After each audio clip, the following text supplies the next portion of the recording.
Oke, Tribuners, Assalamualaikum warahmatullahi wabarakatuh dan selamat sore.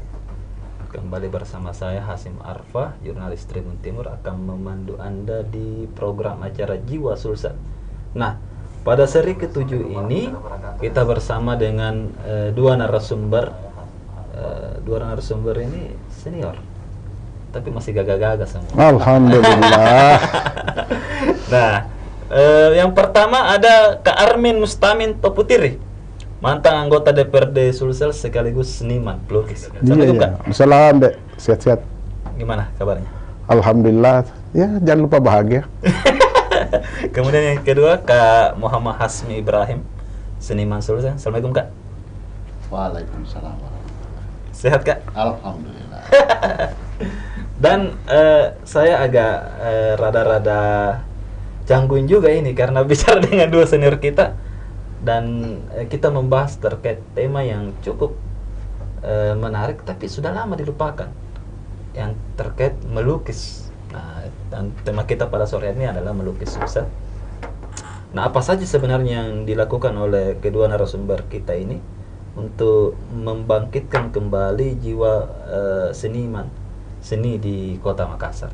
Nah, untuk di awal, karena ini nampaknya akan ada pameran tunggal dari Kak Armin Mustamin Toputiri, kemudian Kak Hasim di sini sebagai manajer untuk pameran ini yang berlangsung di Hotel Bintang di Kota Makassar. Nah, sebagai awal saya langsung bertanya ke Kak Hasim dulu sebelum ke Kak Armin. Ya. Bagaimana, Kak, pameran yang akan dipersiapkan di Makassar nanti ini? Iya, terima kasih terima kasih Ya. Tribun Timur atas kesempatan ini. Yang pertama, kita ini pada tanggal 12 sampai 17 Maret nanti Iya. akan melakukan pameran tunggal karya-karya lukis Armin Mustamin Toputiri. Ya. Pameran ini sebenarnya sesuatu yang bagi kami, kenapa ingin kami selenggarakan adalah karena di dunia seni lukis kita ini di Sulawesi Selatan, pameran tunggal seperti ini kayaknya dalam 20 sampai 30 tahun ke belakang ini tidak pernah lagi kita dengar ada event seperti ini. Padahal kita tahu ekspresi seni lukis itu sesungguhnya sarana utama di dalam dia dimasyarakatkan, di dalam dia ditampilkan di depan publik adalah melalui pameran. Selama ini juga seni lukis kita tumbuh dan berkembang di Sulawesi Selatan, hadir pelukis-pelukis, tetapi mereka itu hampir atau nyaris tidak pernah secara spektakuler, secara besar dan secara terencana, tersistematis melakukan pameran tunggal.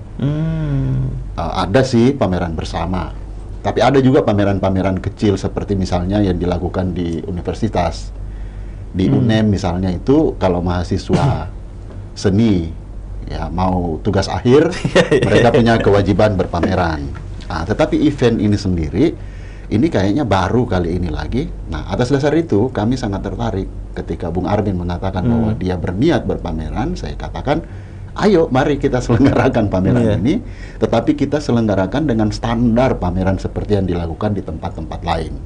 Iya, Kak. Ya, kenapa kita putus standar itu? Karena kita pengen kota ini juga punya agenda budaya yang standar, gitu loh. Karena di kota-kota lain ya event-event pameran ini event yang biasa. Ya, sebuah kota harus punya agenda-agenda kultural seperti ini. Nah, atas dasar itu kita selenggarakan itu. Dan kita memilihnya di Hotel Claro, itu mulai tanggal 12 sampai 17 dengan menampilkan 55 karya Bung Armin yang dia kerjakan itu setahun ke belakang. Jadi Bung Armin ini melukis 1 tahun, banyak sekali yang dihasilkan, kemudian perlu ditampilkan di hadapan publik dengan format dan kemasan standar seperti apa sebuah lukisan atau pameran lukisan atau karya-karya ekspresi lukis ini ditampilkan ke depan halayak. Itu dasarnya. Nah, yang kedua, kenapa mesti Armin? Ya. Nah, ini dia. Kenapa mesti? Nah, banyak sih pelukis-pelukis kita berkarya, mungkin sudah lama punya nama, ya, dikenal di radar seni lukis. Tetapi kemunculan Armin ini sebenarnya sesuatu yang saya kira unik dan menarik dan penting. Kenapa? Karena dia punya latar belakang politisi. Dia Saya lebih kenalnya itu kan. Iya, itu dia. Nah, dia itu aktivis. Aktivis, Nah, dia aktivis, politisi. kemudian menjadi politisi, dan dia secara formal resmi menjadi anggota DPRD. 2 periode. 2 periode. Itu dunia yang digeluti selama ini. Kemudian yang kedua, Bung Armin ini adalah seorang penulis esai yang sangat aktif. Jadi segala macam obsesi pemikirannya tentang masyarakat, tentang bangsa, tentang kehidupan kita, itu sebelumnya tentu saja diekspresikan lewat tindakan-tindakan politiknya di DPR misalnya, dan juga lewat tulisan-tulisannya. Nah, ini menarik. Setelah dia tidak lagi menjadi anggota DPR, tiba-tiba dia melukis. Iya. Jadi kuat dugaan begini. Kuat dugaan begini nih Bung Armin ini. Iya, siap. Ya, saya duga, dan itu yang membuat saya tertarik. Harus sebentar dijawab itu. Iya, ya. Kuat dugaan bahwa kedua wadah itu, menulis dan menjadi politisi yang secara langsung bergelut itu, tidak lagi sanggup mewadahi pikiran-pikiran yang obsesi-obsesinya, dan sehingga dia memilih lukisan untuk mengekspresikannya. Karena lukisan itu sebenarnya pertama-tama dia itu multi interpretasi. Ya, jadi dia itu sublimasi sebenarnya. Ya, pemadatan dari sesuatu yang kita sadari di dalam hidup kita. Dipadatkan, kemudian diekspresikan kembali melalui jalur keindahan. Keindahan lukisan. Sehingga lukisan-lukisan yang populer, terkenal dari abad-abad yang lalu itu kita masih bisa saksikan sekarang, dan orang masih membicarakannya. Karena dari sana orang bisa menafsir, orang bisa belajar, orang bisa mengkaji kehidupan sosial masyarakat yang diekspresikannya. Nah, Bung Armin ini menarik. Karena dia backgroundnya politisi, dia aktivis, maka ternyata lukisan-lukisannya selama setahun ini tidak jauh-jauh dari tema-tema politik. Nah, jadi tema-tema politik inilah yang dia tuangkan di atas kanvas. Itulah daya tariknya, sehingga ayo kita selenggarakan pameran ini. Saya kira itu dulu pengantarnya. Iya. Langsung disambung ke. Kenapa misalnya ini dari aktivis politisi tiba-tiba ke Seni rupa. seni rupa, seniman? Jadi soal melukis ini sebenarnya bukan maunya saya. Ya. Dan saya juga tidak tahu saya bisa melukis. Saya ini hanya terjebak dalam arti kalau saya akrab dengan seniman pelukis ya akrab.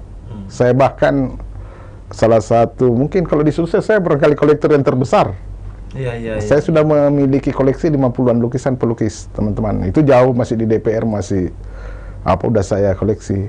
Saya biasa kalau ke Bali atau pernah di Jogja, itu kalau ada sisa-sisa uang jalan sedikit, itu saya beli lukisan. Karena kalau sudah habis kunjungan, kegiatan kunjungan DPR yang resmi, saya itu keliling-keliling, termasuk mendatangi beberapa galeri. Ya, saya nggak tahu kenapa suka lukisan saya. Dan Awal jatuh cintanya kalau begitu, Pak. ya, jatuh cinta lah. Karena seperti itu, biasa kalau di DPR itu pulang dari kantor di DPR, saya kalau tidak ke warkop itu kan tidak langsung pulang ke rumah kalau pulang dari kantor jam-jam 4. Iya. Saya biasanya ke Benteng. Di sana berkumpul teman-teman pelukis. Di situlah saya akrab dengan mereka, ngopi bersama. Nah, saya di situ selalu ditantang melukis. Loh, saya tidak pernah terima karena memang tidak tahu saya melukis. Tahu tinta apa dipakai, kanvas apa dipakai, saya tidak tahu.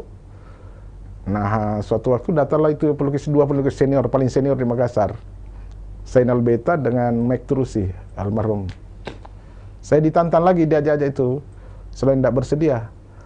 Tapi hari berikutnya datang Mike, sudah langsung bawa tinta, bawa kanvas, bilang kita ke Malino. Mau apa? Bilang di atas kita melukis. Ya saya tidak bisa juga tolak karena kan rumah saya di atas. Ya saya berangkatlah sama-sama di atas. Siba sore langsung diajari tinta nih, ini namanya tinta. Nah, malamnya sudah diajari begini caranya ditumpahkan tinta, bagaimana meletakkan di atas kanvas. Ya sudah. Disitulah saya memulai tanggal 24 Oktober 2020, itu kali pertama saya namanya melukis. Live painting pula. Live painting itu melukis langsung. Dikasih waktu 4 jam. Lihat objek, lukis, 4 jam, selesai tidak selesai kumpul. Jadi di situ digetul, saya bikin. Nih, Mike kaget. Loh, Anda ini punya latar melukis, Anda tahu namanya perspektif, ada namanya komposisi Anda. Ya saya tidak tahu yang mana itu komposisi yang mana, saya melukis saja kan. Nah, pulang dari Malino, saya lihat masih banyak tinta tercecer, masih ada kuas, daripada tidak ada gunanya, saya pakai coba-coba. Ya lahir beginilah terus. Ya lahirlah lukisan. Sampai 50 lebih ya. Nah, datanglah teman-teman, wih bagus ini lukisan nih. Beberapa pelukis saya tanya, ini lukisan atau bukan? Bilang, ini lukisan. Ya sudah, cuma begini, ya jangan kau bicara itu kalau cuma begini. Nantilah itu di proses. Yang penting kau bilang dulu ini lukisan, sudah cukup puas saya. Karena saya ini di luar sadar gitu. Iya. Lalu kalau Pak Bung Hasmi tadi mengatakan tema-temanya politik, saya sebenarnya dapat marah dari Mike Turusi. Mike Turusi itu penganut realis. Saya kira Sengal Bita juga sama. Nah, saya berapa kali nulis pemandangan, bagi saya tidak ada rasanya. Iya. Tidak ada rasa bagi saya. Ini jiwanya ini kalau begini kan. Iya, tidak ada. Jiwanya yang keluar. Tidak ada apa di situ. Saya hanya melihat, apa di sini nih pemandangannya sudah. Saya enggak, karena itu ya bergeser sedikit, marah Mike. Loh kamu ini orang belajar melukis itu ya bikin dulu lukis gelas, bikin kotak-kotak. Kau ini langsung campur, langsung objek. Ya ini jadinya. Yang dibilang Pak Hasmi tadi itu mau dipamer 55, sebenarnya sudah 124. Produktif sekali melukis. Ini yang membingungkan semua pelukis. Kita itu paling tidak itu paling banyak itu 19 lukisan dalam 1 tahun. Ini pelukis. Anda kok ini begini? Ya jangan persoalkan karena Anda kalian tadi bilang ini lukisan, ya sudah 100 lebih. Kurator juga bilang tidak usah Anda jelaskan siapa Anda, dari 125 itu saya sudah bayangkan siapa Anda. Tidak ada pelukis yang seperti ini yang bisa menghasilkan seperti ini. Anda pecahkan rekor. Iya betul. Tapi kenapa 55 dipajang? Karena nanti ini kan persulan tahun saya 55. Oh. Nah, kenapa mesti dipamer? Ya karena teman-teman bilang, kita pameran aja yang begini. Saya tidak percaya diri, tapi teman-teman bilang, ini Anda unik, lain dari yang lain, nah ini yang kita jual. Dia bikinlah seperti ini. Saya juga tidak duga teman-teman mau bikin di Claro, mau bikin yang macam begini. Ya saya kan baru tahu diri, saya baru 1 tahun. Saya juga tahu kapasitas pelukis senior saja, paling yang Mulo, Gedung Kesenian. Ini pelukis baru di Hotel Claro pula. Kan gini. Nah, tapi teman-teman punya mau saya ikut, karena saya ini orang siap diatur saja di Kiel ini. Jadi ya Pak Hasmi yang ngatur semua, yang mau jadi apa ini saya ikut. Seperti itu. Jadi prosesnya seperti itu dan sampai pameran ini. Jadi sekali lagi, saya pelukis, saya tidak tahu apakah dalam bertransformasi atau apa, kan ini jalan aja saja. Hidup ini saya begitu perjalanannya. Tiba-tiba disuruh melukis, saya ikut, disuruh ini. Saya juga tidak tahu kalau Pak Hasmi nanti suruh saya jadi bermain teater karena dia sutradara film teater. Siapa tahu terseret lagi kita ke situ, kan kita tidak tahu rimbanya nih kehidupan kan. Jadi jalan aja situ. Karena itu kalau mau perdebatkan lukisan saya, silakan diperdebatkan mau. Tapi saya tidak pernah menolak tafsir orang terhadap saya dan terhadap karya saya. Tidak pernah menolak. Tapi cerita aslinya seperti ini. Gitu tadi. Ini diakui atau apa namanya tadi ya? Diakui lah oleh 2 pelukis senior di Makassar ya? Iya. Gimana rasanya itu Kak? Tiba-tiba, wah. Ini anak-anak teman adik-adik dan sebagian ini yang sudah selesai S2 S3-nya diisi. Iya. Itu datang ke rumah. Itu, ya? Seni rupa, dia bilang, nah ini lukisan tidak ini, dia bilang lukisan ya sudah. Dan dia bingung karena hampir tidak pernah ada orang mengambil tema seperti ini. Karena itu dia bilang Anda muncul sendiri dengan gaya sendiri dan tema sendiri. Ini menurut mereka, bukan menurut saya. Menurut mereka, oh ini asik diperdebatkan ini. Ini bisa saja merombak tatanan dunia seni rupa yang perlu dibincangkan.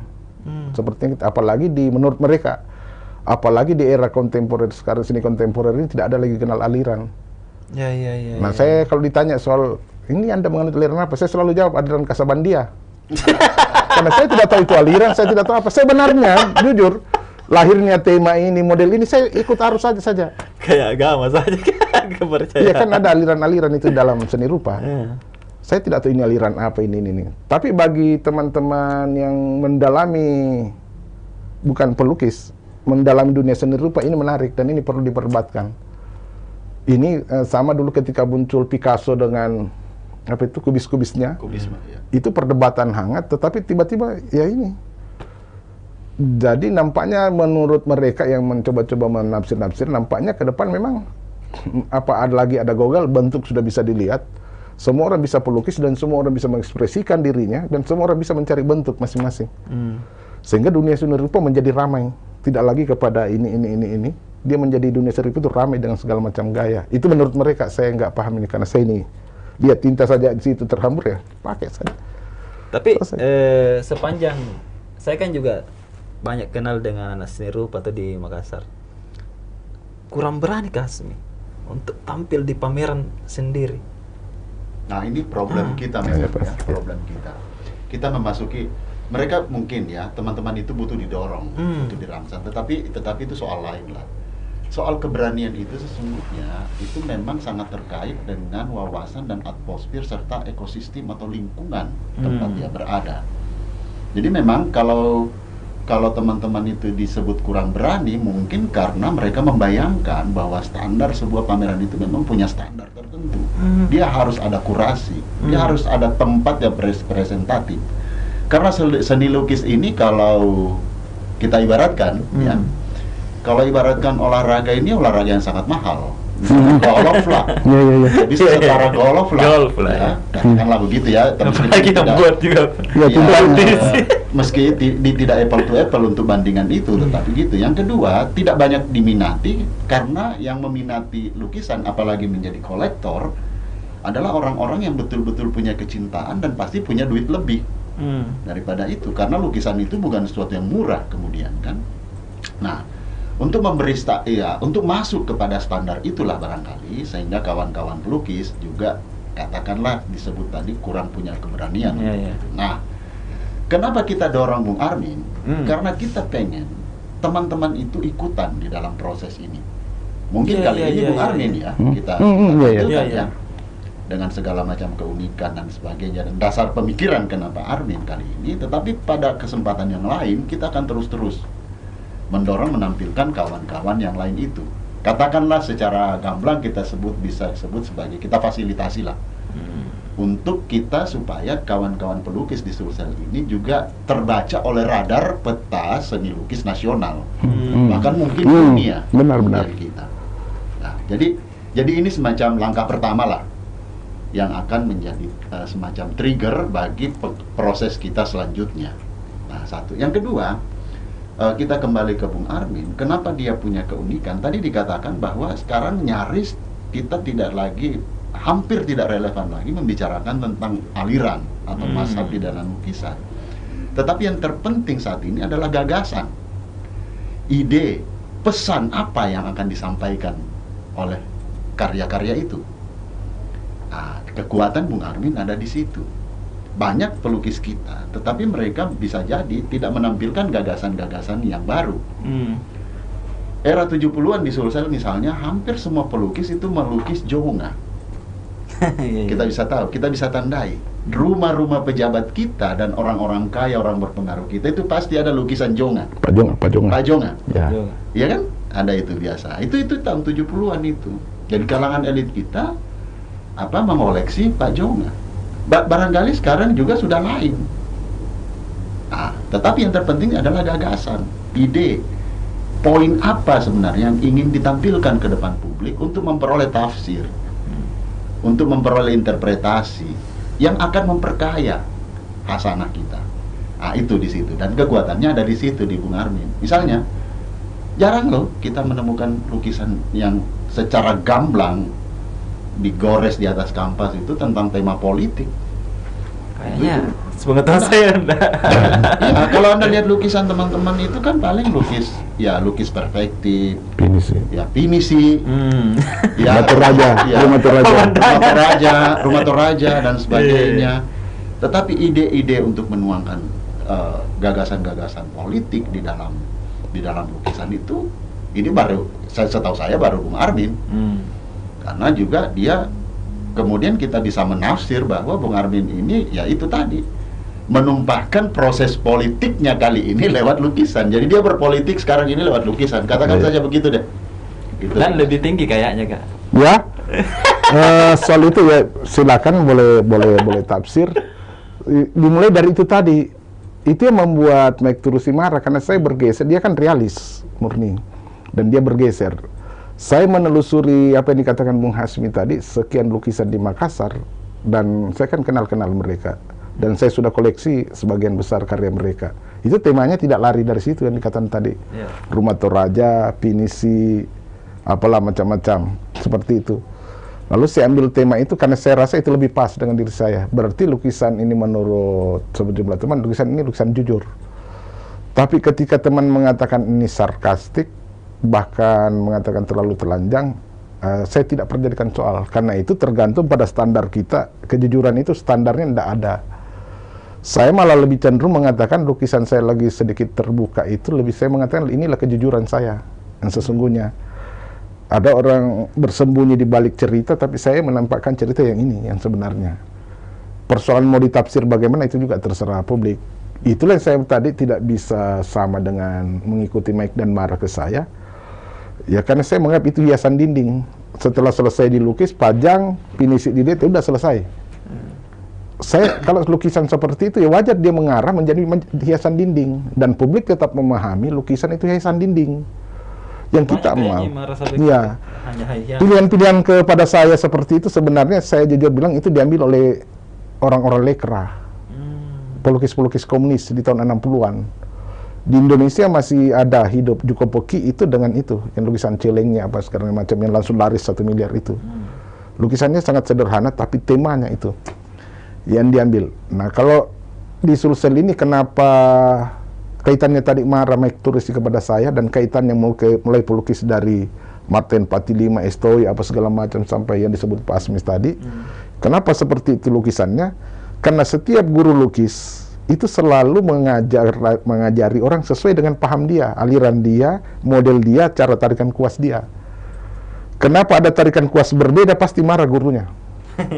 Karena itu dia tidak sependapat itu. Karena melukis itu ideologi, paham, keyakinan bahwa kita berada di sini. Nah keyakinan dan doktrin itu yang dialirkan kepada murid-muridnya. Ini yang membuat di Sulsel ini pelukis hampir sama. Nah saya berada di Mike tadi ini, itu yang buat Mike marah. Harapannya Mike adalah saya mau ikuti dia. Tidak semua orang begitu mengajar itu ya harus ingin ikut seperti itu. Nah saya keluar dari situ. Kenapa saya keluar? Karena jiwa saya bertentangan, tidak ada saya rasa dengan lukisan realis.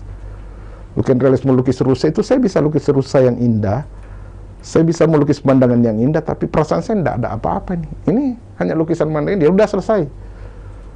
Kalau saya lebih senang pada ada cerita, suatu waktu orang Pajan di rumahnya sambil minum kopi bangun pagi-pagi, dia berdialog dengan lukisan itu, ya udah lebih asik. Jadi lukisan itu menjadi dinamis dan hidup terus, tidak stuck. Lukisan pemandangan stuck sampai di situ. Siapa lagi mau perdebatkan kalau itu pemandangan?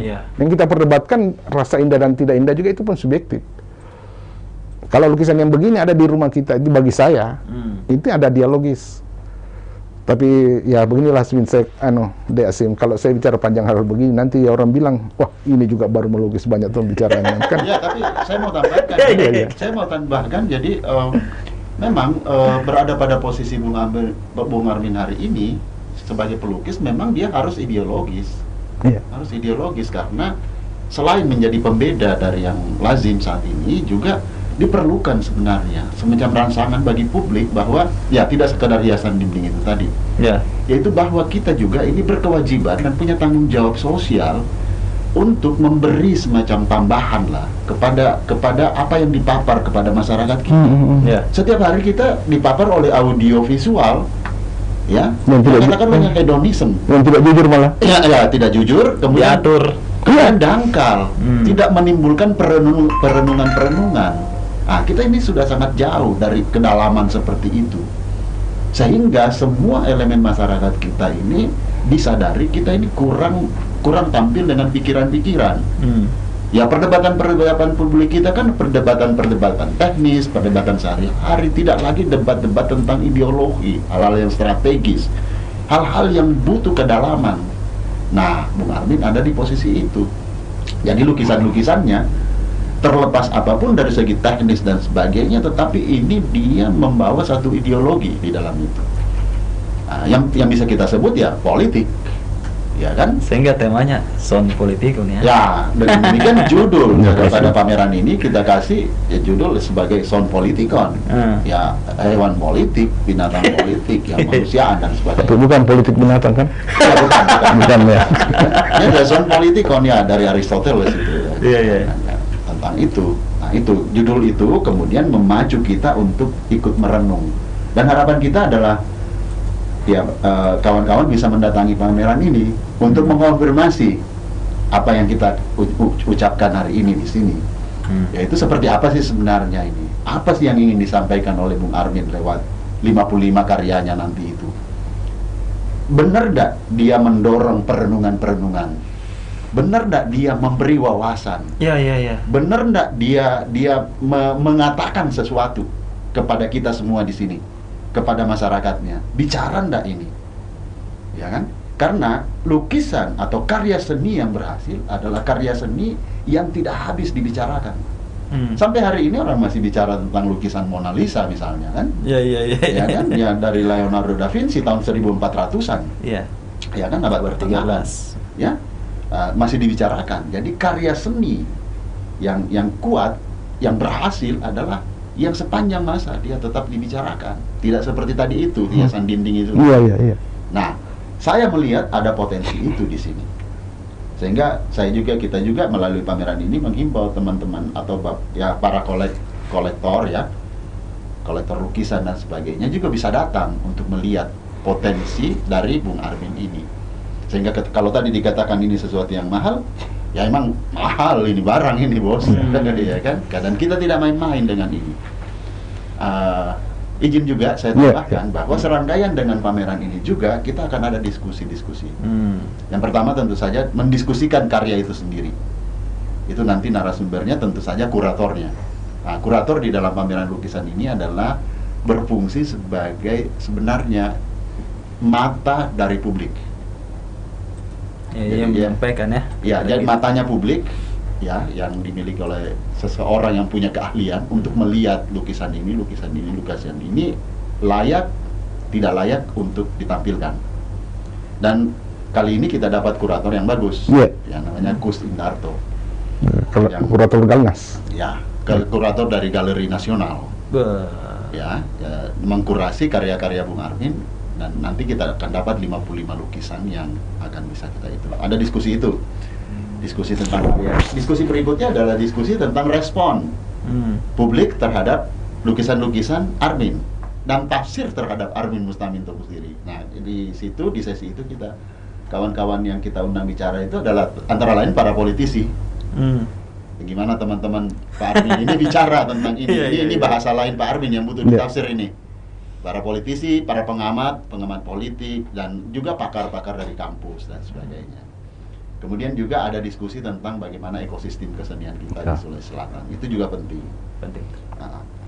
Selain diskusi-diskusi juga karena sepanjang hari pameran itu, 5 hari itu, kita juga akan menjadikan pameran ini sebagai satu perayaan bersama di kalangan seniman.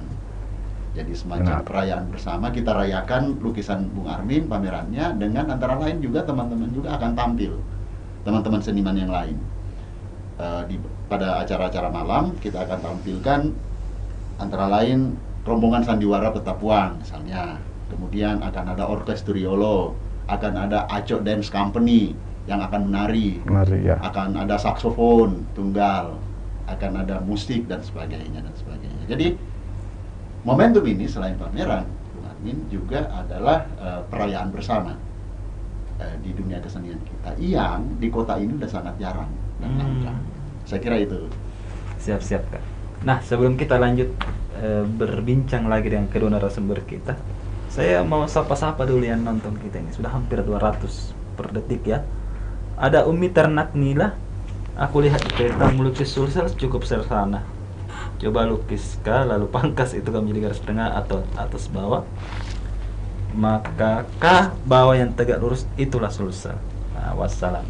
Kemudian Muslim Deng Lalo Balang Birinje nih menyimak. Kenal ini Kak? Kemudian DDYPG top Kak Armin. Nah, ini di YouTube saya baca kan. Kemudian Ferdi, Assalamualaikum. Assalamualaikum. Nah, selamat ya. Jadija Ngawing, keren acaranya. Oke deh, terima kasih. Keren juga narasumbernya. Kemudian Usman Talib, mantan Pak Armin Mustamin Toputiri, putra Lubuk asal buah. Itu kampung saya tuh. Sekampung kita ini. Ya. SKB, selamat datang ke Armin di dunia riang gembira. Nah, Ya. wah, pemret tadi ini menyapa. Kemudian Andi Asri, mantap Bung Armin, lanjutkan. Siap.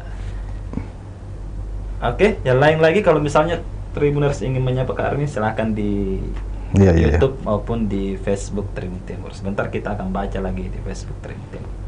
Nah, Kak Armin, Ya. saya lihat tadi beberapa cuplikan karyanya itu agak-agak apa ya? Seperti tadi ada saya lihat lawannya Batman ini. Ada lagi saya Robin. Joker. Apa ya, tuh? Joker ada Ah. Joker tadi juga. Ya. Narasi apa yang Kak Armin mau bangun di karyanya? Apa ini Pak bisa bilang bahwa saya kan dari dunia sana, dari dunia politik. Iya. Kami di DPR dan di politisi biasa itu kalau baca-baca surat kabar tersenyum-senyum.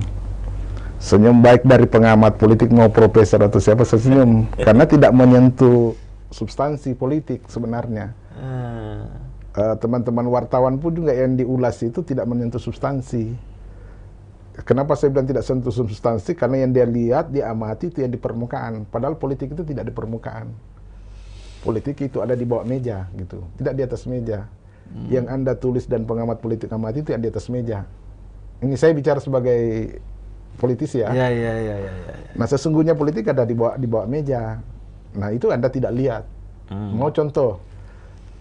Ya minta maaf ini agak saya bicara seperti ketika politisi bicara tentang hal-hal yang kita anggap benar dan sesuai selera rakyat. Sesungguhnya tidak seperti itu. Anda harus cermati apa yang dilakukan oleh kakinya di bawah, apa yang dilakukan oleh kode-kode kaningnya, apa yang dilakukan itu. Ya, kan begitu. Kalau kita di DPR misalnya bahwa ini anggaran yang kita akan perjuangkan rakyat, Anda tidak tahu bahwa Anda anggaran yang lebih besar yang bisa kami selesaikan secara adat gitu.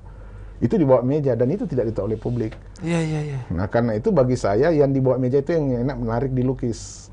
Seperti itu meskipun teman-teman mengatakan ini lebih telanjang atau segala macam. Anda kan tidak tahu bahwa ketika saya bicara Pak di sini, publik tidak tahu ada Pak Hasmi di samping saya kalau tidak Anda syuting. Kalau saya bicara seperti ini, bicara ini Pak Hasmi begini muji-muji, padahal Anda tidak tahu ada Hasmi di samping saya. Pak Hasmi di samping saya ini sudah mengatur. Anda mempromosikan saya, Anda bicara ini, publik tidak tahu. Nah, yang saya lukis itu adalah Pak Hasmi supaya publik tahu oh, ternyata ada Pak Hasmi di samping kan gitu. Iya. Itu yang saya maksud itu. Nah, cuman memang ada sebagian orang yang mengatakan ini agak Pak Armin justru telanjang dan terbuka, bahkan ada yang mengatakan ini kasar. Ya memang kejujuran itu sangat mahal. Keterbukaan itu sangat mahal. Dan saya sudah siap tanggung resikonya kemahalan itu. Yang saya maksud mahal kejujuran itu adalah ketika orang sumbing, kita kan tidak boleh mengatakan dia sumbing. Karena ketika Anda jujur mengatakan dia sumbing, justru lahir masalah baru. Itu resiko dihasilkan. Akhirnya kita berbohong bahwa begini, oh ini. Dulu ada teman saya ganggu-ganggu terus, tinggi. Padahal dia pendek. Nah, dia marah. Masa saya mau teriak ke pendek? Kan tidak mungkin. Nah, karena kejujuran itu sangat mahal. Nah, standar kejujuran juga tadi itu kan masih perlu diperdebatkan. Contoh lukisan ini apakah dia terbuka, telanjang atau apa, itu juga terserah tafsir orang masing-masing. Dan itulah yang saya maksud, itulah dinamisnya lukisan-lukisan seperti ini. Seperti itu. Dan ya uniknya adalah itu Pak Hasmi bilang tadi, saya keluar dari semua yang ada. Sehingga semua pelukis ini ketika disuruh lihat lukisan saya, itu tak planting otaknya. Ini lukisan apa? Boleh jadi mengatakan mereka ini bukan lukisan, karena pemahaman mereka itu lukisan itu ya ini, yang perahu itu, yang pinisi itu, yang ini. Sesuatu yang baru memang selalu menjadi persoalan. Nah, Pak Hasmi mengatakan tadi justru di situ menariknya. Ayo ke sini kita didiskusikan. Ini memang harus dibuang ke tong sampah, pikiran kita, mata kita ini dibuang ke tong sampah, ini lukisan atau gimana ini? Tapi ketika saya tanya apa ini lukisan? Iya lukisan.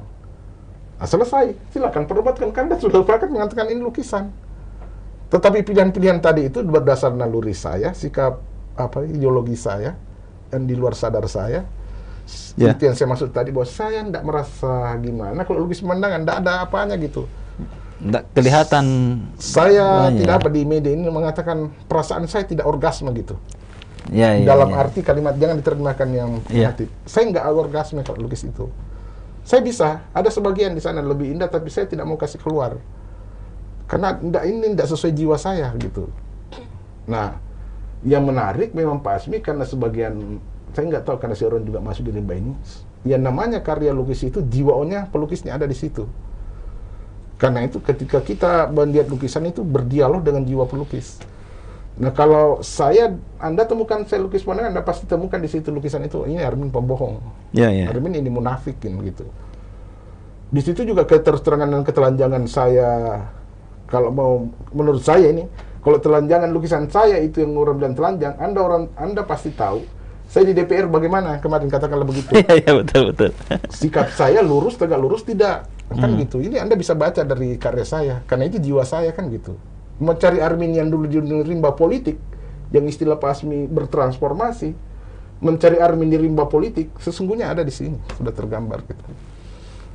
Betul, Ya, Kak? dan itu, Betul, Kak? Dan itu kekuatannya. Jadi, karya seni itu sebenarnya dia Kejujuran. tidak akan pernah bisa berhasil kalau dia tidak jujur. Iya. Sehingga dia personal sekali. Jadi sebenarnya ekspresi personal seseorang, setelah dia menangkap gejala-gejala di dalam kehidupan, yang dia tuangkan di dalam karyanya. Itu intinya karya seni. Jadi karena seni yang berhasil, yang dibicarakan terus-menerus itu adalah itu datang dari jiwa pelukisnya, yang menangkap gejala zamannya, fenomena kehidupan sosial, Ya. dan seterusnya. Dan Bung Armin tidak jauh-jauh dari situ. Jadi di lukisan-lukisan ini bicara tentang seperti apa politik itu diselenggarakan. Nah, cara penyampaiannya saja lewat keindahan, lewat kanvas, sehingga keluarnya itu tidak seperti demonstran, ya kan?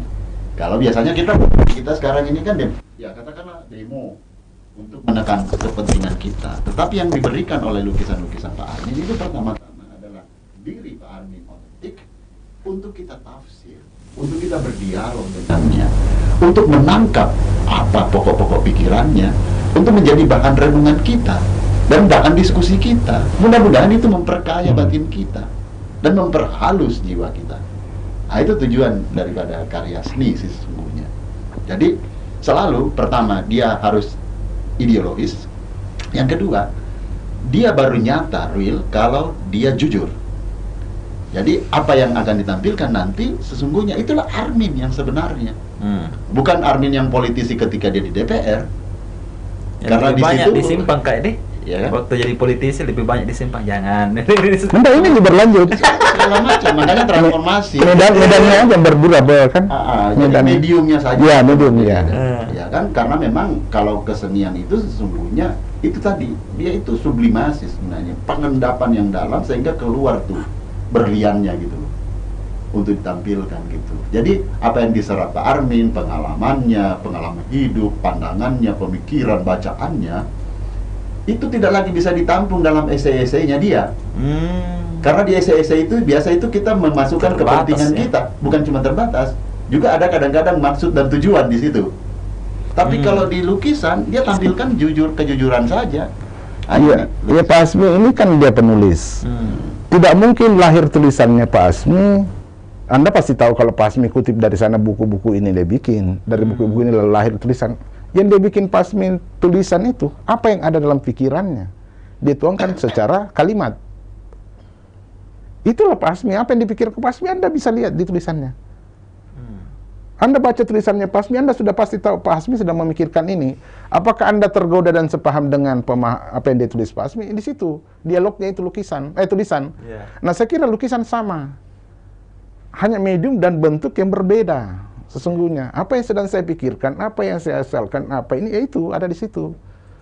Jadi sama memaun dan lukisan seperti itu. Nah, di Indonesia, lukisan sampai sekarang yang bertahan agak sedikit dan bertahan mahal di Indonesia dan di luar negeri jual mahal, itu lukisan-lukisan yang seperti ini. Basuki Abdullah tidak masuk dalam rekor lukisan termahal Indonesia. Yang masuk itu adalah Trubus. Kemarin 2 bulan lalu lahir Kumpul Sujatmo. Ini semua orang PKI yang berada di kelompok Lekrah. Senimannya PKI itu ada di namanya lekra.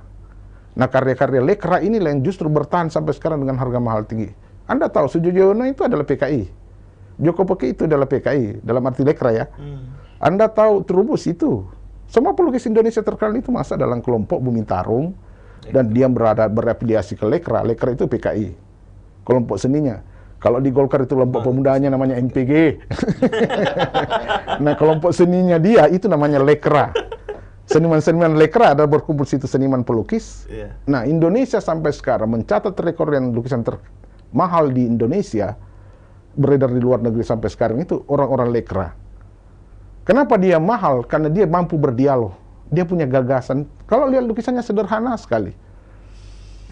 Anda tahu masih ada hidup di Jogja, Joko Peki, yang dia melukis kemarin waktu reformasi itu menangkap celeng. Satu kali pameran plak ada yang ngambil 1 miliar. Kemarin dia lukis buaya. Kalau diterjemahkan lukisannya sih itu dia menyindir tentang Freeport. Lukis buaya itu pameran 6 miliar diambil buat diboyong orang. Nah, kalau dibanding lukisannya Abdullah yang realis itu kan kita terbiasa nih Indonesia melihat realis yang indah begitu. Enggak ke situ harganya. Ternyata apa Pak Asmi? Ternyata peminat lukis itu lebih cenderung lebih senang yang berdialog. Luar negeri sama, Indonesia sama. Ada salah satu kolektor lukisan 1000 lukisannya di Jakarta. Saya lihat kemarin Helmi Yahya wawancarai. Dia enggak keluar dari situ. Dia simpan, dia punya Joko Peki, Amru Anatasha. Semua ini dia pelukis lekra semua. Kenapa seperti itu dia laku? Karena pelukis lekra dia ideologis. Dia kan ideologi sosialis. Dan dia melukis benar-benar itu sesuai jiwa dan mentalnya. Dan orang melihat lukisan itu meskipun sudah lama pergi, jiwanya pelukisnya itu ada di lukisan. Dan dia mampu berdialog. Ditanya itu kolektor, kenapa Anda tidak lukis yang lain? Saya suka yang gini, karena saya bisa berdialog. Setiap saat kalau saya lelah pulang dari kantor, saya di depan lukisan, saya bisa lelah. Dan dihabiskan uangnya 1000 lebih, sudah lukisan dia beli. Dan dia siap wariskan ke anaknya. Lukisannya itu tidak ada yang di bawah 1 miliar. Dan dia 1000 lebih. Dia punya lukisan. Lukisan seperti ini. Nah, mungkin kalau di Sulsel, Pak Hasmi, emang kaget orang, ini lukisan atau bukan? Apalagi publik kita yang tidak terbiasa dengan lukisan begini. Publik kita kan terbiasa itu, yang dari Bali yang dijual di pinggir jalan itu 300.000. Abstrak, enggak, ada juga realis yang pemandangan di Bali itu. Kalau Anda ke Bali, di pasar seni Sukawati, Anda ke sana, banyak lukisan sana itu 300.000 cukup.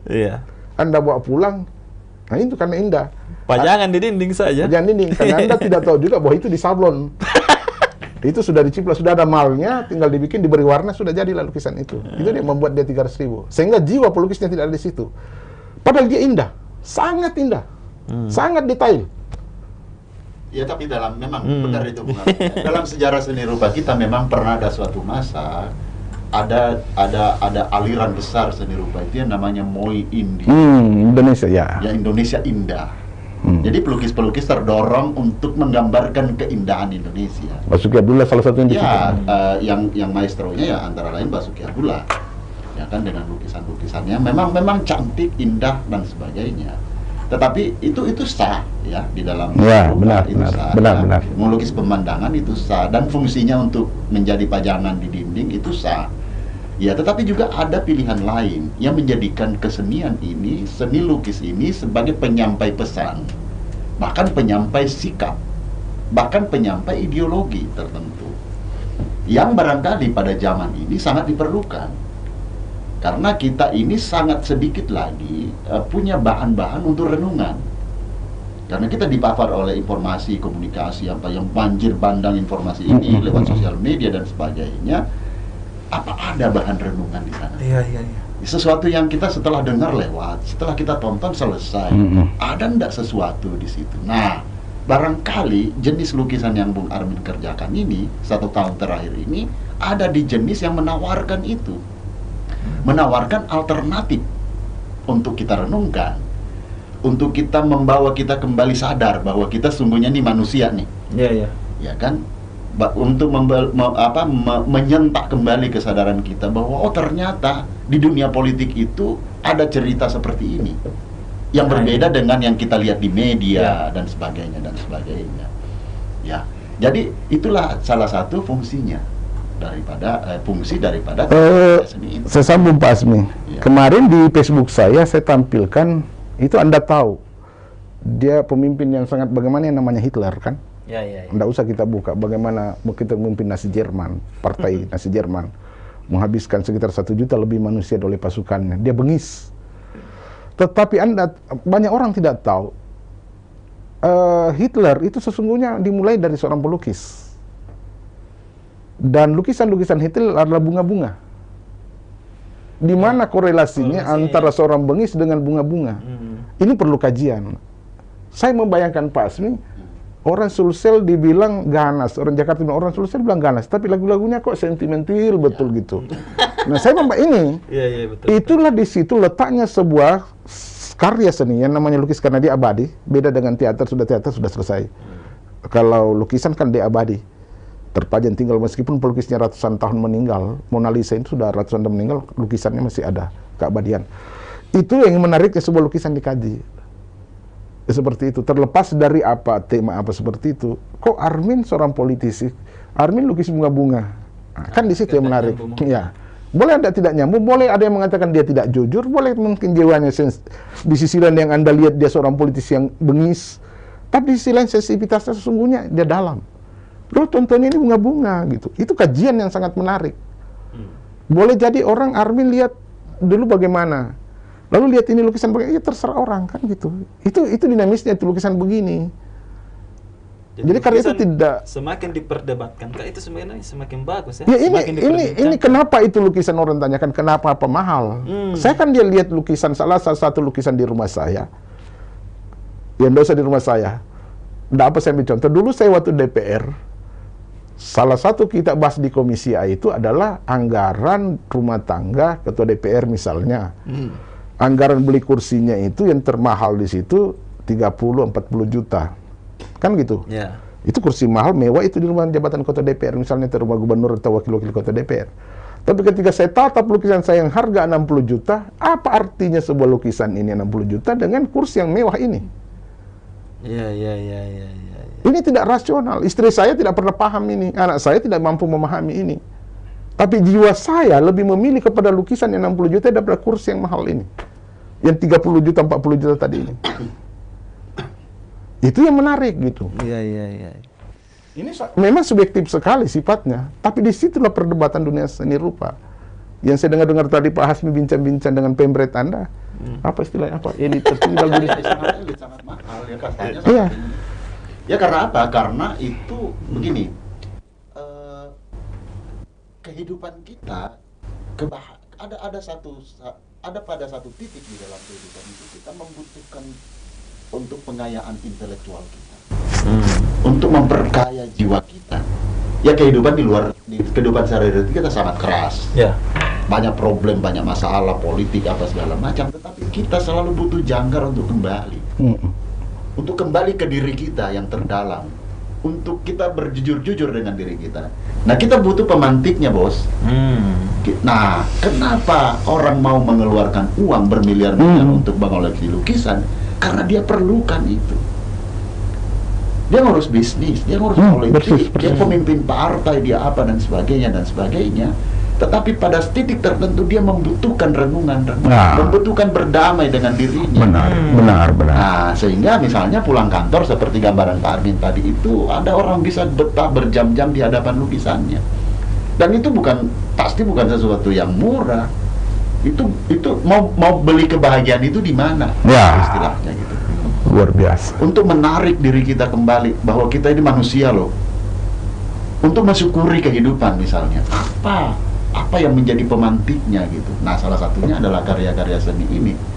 Lukisan-lukisan ini yang Bung Armin tadi bandingkan antara sofanya dengan lukisannya. Itu dari segi harganya. Sehingga kita tidak pakai istilah harga, pakai istilah nilai. Value ya value. Nah kalau kita bicara nilai berarti kita bicara tentang kemanusiaan kita yang paling inti. Saya kira itu di situ problemnya, di situ masalahnya. Mudahnya gini Tribuners ya, kalau misalnya Tribuners membuktikan DPR, Golkar, kemudian dunia politik selama ini mungkin sekitar 15-20 tahun belakangan ini silakan mungkin datang ke pameran itu ya. Itu, saya kira di situ. Jadi, Dan ikut itu diskusi supaya bisa lebih meresapi ya. kami melalui kesempatan ini juga mengundang dengan ini terbuka untuk umum, ya kan, kita mulai jam 9 pagi sampai sore, kemudian dilanjutkan nanti malam dengan pertunjukan yang saya bilang tadi, perayaan itu. Ini terbuka juga.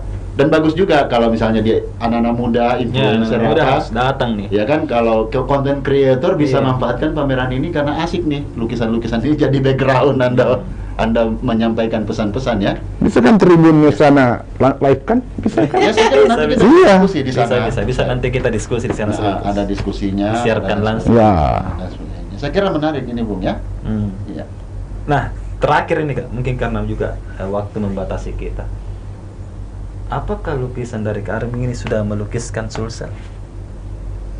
Saya tidak berada pada satu yang namanya nilai, yang namanya gagasan, tidak kepada lokus dan tempusnya. Tempatnya, dia ide gagasan itu apa? Bebas ruang, universal, bebas ruang dan waktu. Seperti itu.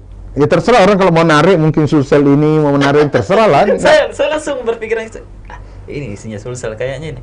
Karena bagi kita itu adalah sesudah melukis sudah bukan milik kita lagi, milik tafsir orang. Pak Asmi kalau sudah menulis dan sudah lempar di Facebook katakanlah, atau Bapak muat di Tribun, Pak Asmi sudah lepas lagi. Kalau Bapak mau perdebatkan silakan, tapi Pak Asmi sudah selesai. Saya juga sudah selesai ketika melukis ini. Mau terjemahkan apa, mau apa saya pasrah. Karena saya tidak akan mungkin hidup sepanjang lukisan itu juga hidup, mau menemani terus menjelaskan, nggak bisa.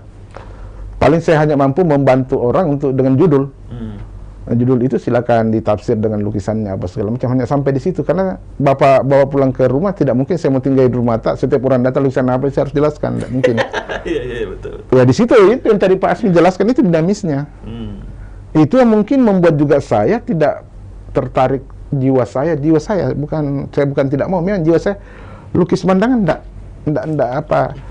Ya saya tidak menganggap yang Pak Asmi luruskan tadi, tahu. Pak Asmi luruskan bahwa itu bukan salah, tapi jiwa saya memang enggak ke situ. Ini ada kisah menarik sebelum ditutup. 2 tahun lalu seorang anak mahasiswa ada pameran di Prancis, diumumkan ada pameran nih. Siapa yang punya koleksi silakan bawa sini. Kami kurasi dulu, kalau lolos dipamerkan. Nah, ada seorang mahasiswa perempuan datang membawa sebuah lukisan yang digantung-gantung di kamarnya. Bisa enggak saya kasih ikut pameran, saya punya ada di rumah ini. Dikurasi, akhirnya dipanggil, dia datang. Ini lukisan dari siapa? Dari nenek kakek saya. Anda taruh di mana? Di kamar saya. Loh, kenapa bisa nenekmu dari mana? Dia tidak paham. Jadi dikasih sebuah buku tebal. Anda tahu lukisan ini karya siapa? Lalu itu ada namanya. Nah, ini buku pelukisnya. Ternyata pelukisnya ada tulis stop. Nah, dia belum paham. Nah, akhirnya pihak galeri yang melakukan pameran menawar, mau jual enggak? Benda dari kakek saya, ini tidak mau saya jual. Ya, daripada kau simpan-simpan di kamarmu begitu, mending kami beli. Mau tidak beli? Sekarang kami cash 3 miliar. Pingsan itu. Lukisannya kecil. Kecil sekali, sekitar 20 kali 30 saja. Dibayar 3 miliar. Pingsan itu. Disutin di YouTube-nya, dikasih siuman. Ternyata dia menangis. Ternyata kakek saya menyimpankan sebuah harta karun yang saya tidak mengerti ini adalah harta karun. Iya. Yang hanya lukisan dibiarkan saja di kamar tidurnya, gantung-gantung itu. Ternyata harganya yang digantung itu 3 miliar. Nah gitu. Jadi ya lukisan itu yang dibilang pas itu, lukisan itu aneh, unik, apa ini. Yang bisa jadi harta karun. Ya bagi saya bukan mengarah ke situ. Saya melukis tidak pernah berniat mau cari duit, mau cari apa. Saya jalani aja nih. Pantere itu. Hidup kasih jalan saja normalnya. Terserah lah kalau Pak Asmi nanti mau sebagai penyelenggara mau jual, ya urusannya dia, saya enggak ada urusan lagi. Dia mau, kalau ada mau negosiasi harga situ, silakan dengan anggotanya Pak Asmi bicara. Kalau mau miliki, karena bagi saya sudah selesai saya semua. Pun juga hasilnya teman-teman dari lukisan itu bagi-bagi saja, enggak ada di urusan saya dengan itu. Tapi konon saya dengar Pak Asmi setelah ini mau bikin lagi, boleh juga. Kalau ada boleh dijadikan molan untuk hidup ini.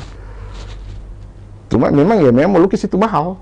Mulai dari kampas, tinta itu mahal loh itu. Udah gampang, jadi tidak semua masuk. Apalagi mau berpameran kan. Nah, tapi pas yang mau berpameran, dia yang cari dana dari mana. Ada yang bilang, Oh, banyak sekali uangnya Armin berpameran. Saya mau katakan ini karena ini banyak yang tonton, kerdilnya saya juga melukis, saya juga mau pamer diri saya. Tapi tidak ada Pak Hasmi yang menguasai mulai dari teater, apa dia main ini. Pak Hasmi yang garap, dia sendiri, dia manajemen.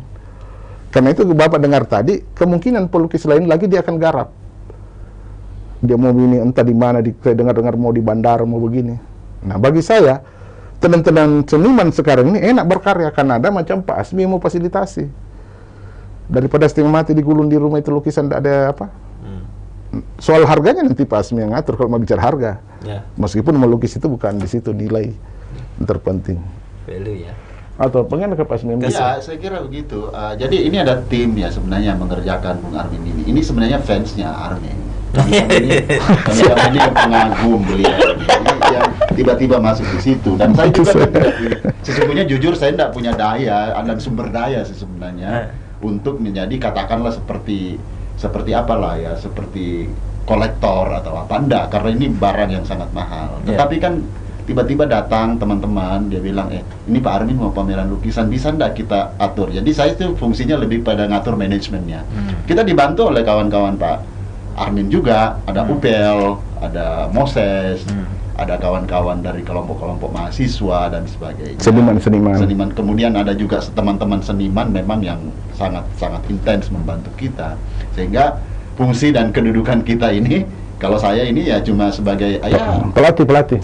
Bukan, semacam dirigen dari orkestranya ini, yang ngatur manajemennya, buat schedule, buat jadwal, kasih standar dan sebagainya. Ya termasuk itu tadi, bahwa event pameran Bung Armin ini akan kita jadikan semacam perayaan bagi dunia kesenian kita, yang bagi kota ini udah sangat jarang agenda-agenda kultural seperti trigger. Jadi ini bisa jadi awal Kak ya nanti? Ya, jadi ini semacam insya Allah ya, kalau misalnya kita lihat perkembangannya, ini bisa jadi trigger untuk langkah-langkah selanjutnya. Dan butuh dukungannya dari teman-teman di Tribun untuk keperluan ini. Siap. Oke, Tribuners. Terima kasih Tribun, terima kasih. Mungkin itu tadi yang mau disampaikan, nanti mungkin masih ada lagi diskusi dengan Kak Armin maupun dengan Kak Hasmi Ibrahim terkait pameran ini dan selanjutnya. Dan kita mungkin sudahi dulu untuk saat ini. Tapi jangan lupa datang. Iya. Jangan lupa datang di tanggal berapa Kak? Silakan disampaikan. Tanggal 12 sampai 17 Maret nanti. Tempatnya itu di Hotel Claro Makassar, itu Jalan Andi Pangeran Veteran. Mahoni Room. Ya, di Mahoni Room. Di sebelah kanan kalau kita masuk dari gerbang itu. Nah, kita sudah siapkan, kita sudah tata dan sebagainya. Yang penting ini pameran standar lah. Standar yang kita coba introduce di sini dan kita coba pertanggungjawabkan ke hadapan publik kita. Saya kira itu. Siap. Makasih Kak Hasmi sebagai penutup tadi. Dan Tribuners, kalau misalnya ingin melihat Sulsel sebenarnya sih, kalau saya silahkan datang di pameran itu. Bagaimana Anda bisa bertanya kepada pelukisnya po dengan manajemennya terkait lukisan yang ditampilkan nanti. Oke, itu saja dari saya. Ucapkan Assalamualaikum warahmatullahi wabarakatuh. Saya Hasim Arfa dari studio Tribun Timur. Sampai jumpa lagi di acara Tribun selanjutnya.